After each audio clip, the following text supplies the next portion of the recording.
welcome to another video from the people's pond. Still not, temperatures are up and down. I've woke up and I've checked it and I had a right disaster. The koi literally have pulled one of these cress baskets down and the whole bottom of the pond has got covered in cress, the top and everything. What a disaster. Luckily I've got the hoover and everything out ready, so I'm going to start vacuuming it, try and clean it up. I've got the water to near about, so I've won it, so I'm going to start upping the salt level a little bit more. Maybe we're going to take it from there. And another disaster. Look at that. My DIY skimmer broke. Literally used it for like 2 days.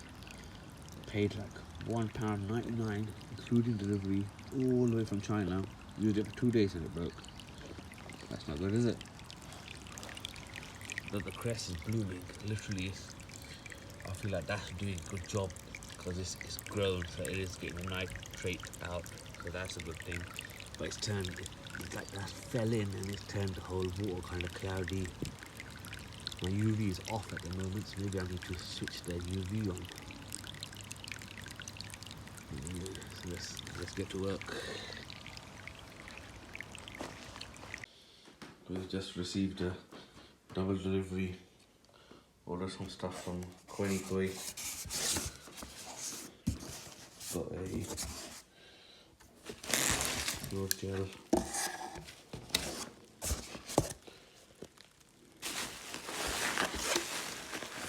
Got the hydrogen peroxide.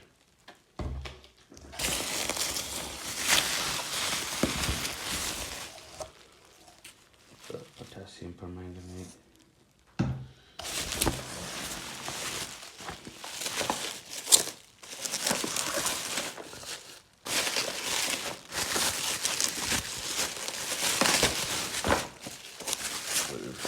A topical treatment kit.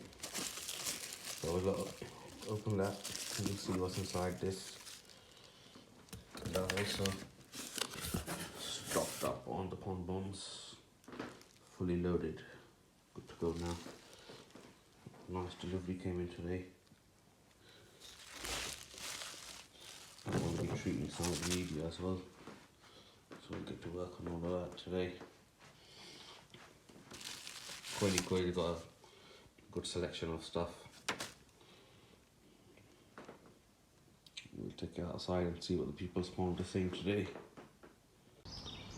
So I've done a bit of hunting yesterday and I've managed to locate some plants to get the nitrates down.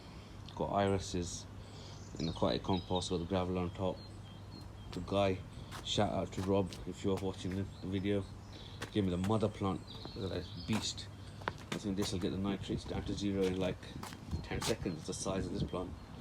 Just trying to work out how I'm gonna sort it all out, get rid of all the dead leaves and whatnot. So the people's pond will be the people's planting channel. So we'll get onto this hopefully today. Just to show you guys, this is one of the tanks that I've got. A fiberglass tank with a window. So I will be using this. This is like 800 litres. So I've got, this is one of my tanks. That's the big blue. This is like temporarily the koi corner.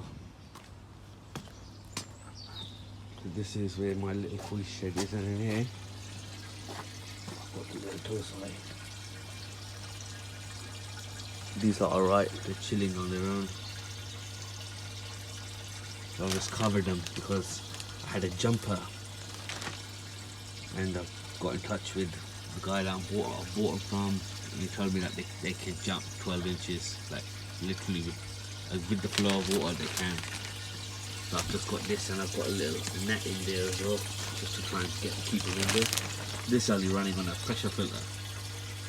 So I might even I don't know, because these are like little, so I don't want to put them in the pond and put something from the pond into here. So that's another dilemma. But it's all fully insulated, it's running at 23 degrees. So this is like totally separate, nothing to do with the pond at the moment. But they are amazing, they're so active. the colours. I've got a nice little 10-pack tofu mix, which now turned into a 9-pack. There's some lovely koi in here as well.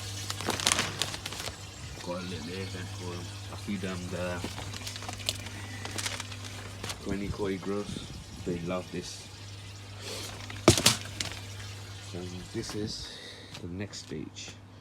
So we've got I've got an IBC tank, 1,000 litres, and I've got an easy pot. Water level has been set, so I've mashed it all up. I've got it all ready to go. I just need to move it to this is all at the front of the house on the patio. I need to get this all moved to the rear of the garden, but the rear of the garden is getting work done at the moment, so it's getting concreted out, just so I've got a nice level space for me to do everything, so I don't need to keep moving things in and out. So it's got a drain at the bottom, so in there I'm going to put like a cage. Cleaned it out. This is food grade, so I got it from a confectionery guy, and it had glucose syrup in there, so it took me about 3 hours to clean it. Got it all out, got it all ready. Just needs to all get it back into the rear and get it all insulated and whatnot, but it's alright. Got 1,000 litres there, got about 800 litres in the fiberglass tank, so I will be splitting them all up. So I have had people saying, oh, take your fish out and put them separate. It's going to happen, but it's just I'm waiting for a few things to finish before I can move on to that stage. So we will be doing that, and there is a few more exciting developments coming soon, so I've got a lot of little projects on the way just to try and increase biological on the pond, on the main pond, get this stuff all up and running. We will get there. That was the dechlorinator, which it blew up. I haven't thrown it out yet. I don't know, because I might take the carbon out if it's of any use. I don't know if anyone knows. If I can use that in any way, let me know. Otherwise it's going in the bin.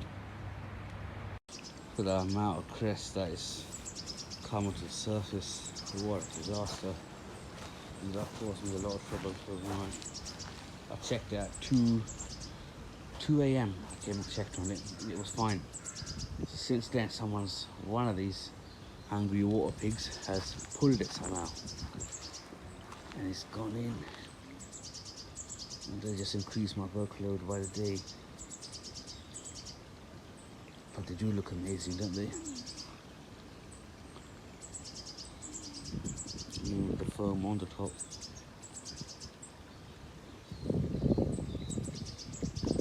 I'll just turn the air off so you can have a better look. People say you don't have enough air in this pond. I've got a big it's about 11-inch dome, and I'm running that on a EA 150 pump. So I would have thought that would have been more than enough. Let me know in the comments what kind of air pumps and air stones you guys use in your ponds. Maybe it might help me out in one way, so maybe I might up the air if I have to. Yesterday I saw it and they weren't flicking as much, and today I've seen it and there is still a little bit of flicking going on. Even the goldfish are flicking. I think we have to get the salt in as soon as possible.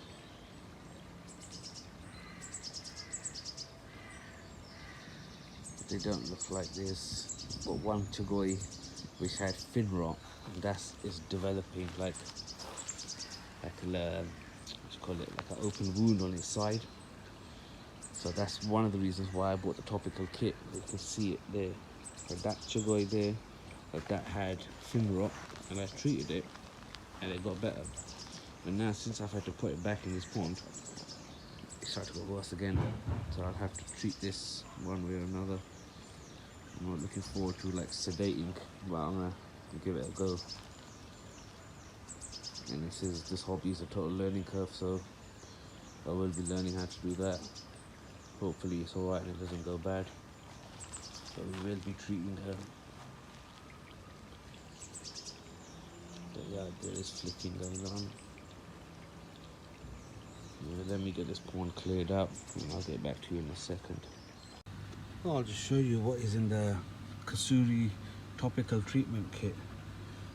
It's like a all-in-one sort of package that if you have any problems with your koi, you've got all the tools to treat it straight away. I know when I've had problems in the past and I haven't had the right medication or the right tools to get what I need to get done, so we've had to run to the koi shop to get one piece. But now I'm fully like on top of my game, slowly getting there. I thought I'd have to like start increasing my artillery, so I'm putting a lot of time, effort and money into this koi business and trying to just make sure that I've got everything that I need.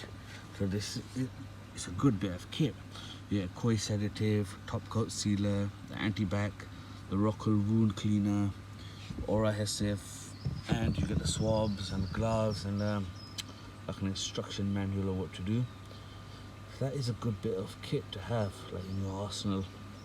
If you ever have any problems, which I don't know if everyone does have problems or is it just me who's suffering like that, but I think it's maybe when you have a mature pond you don't suffer these sort of problems.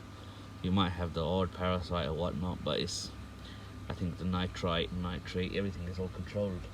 So I've got this chagoi here. This is like, I've said it so many times that I've had this in my, it was in a quarantine tank and it had fin rot. I bought it privately from somebody, which I think might have been a mistake. And see that on the side, it's got, I think it's got nitrite burns. It's got the fin rot's come back. This, when I treated it with the API Melifix, I treated this every day for 7 days and everything started to go alright with it.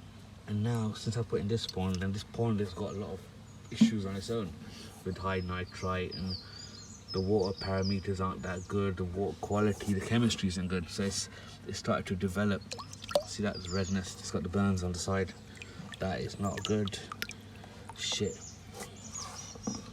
I saw this yesterday and it wasn't that bad, it's getting worse every day. So it's for this fish that I've bought the topical kit. So this is going to be my first attempt to do the sedative and knock it out and clean it and do all of that.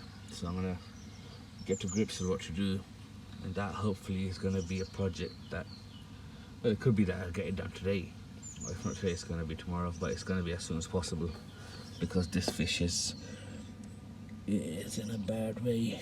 Let me see if I can get a better picture.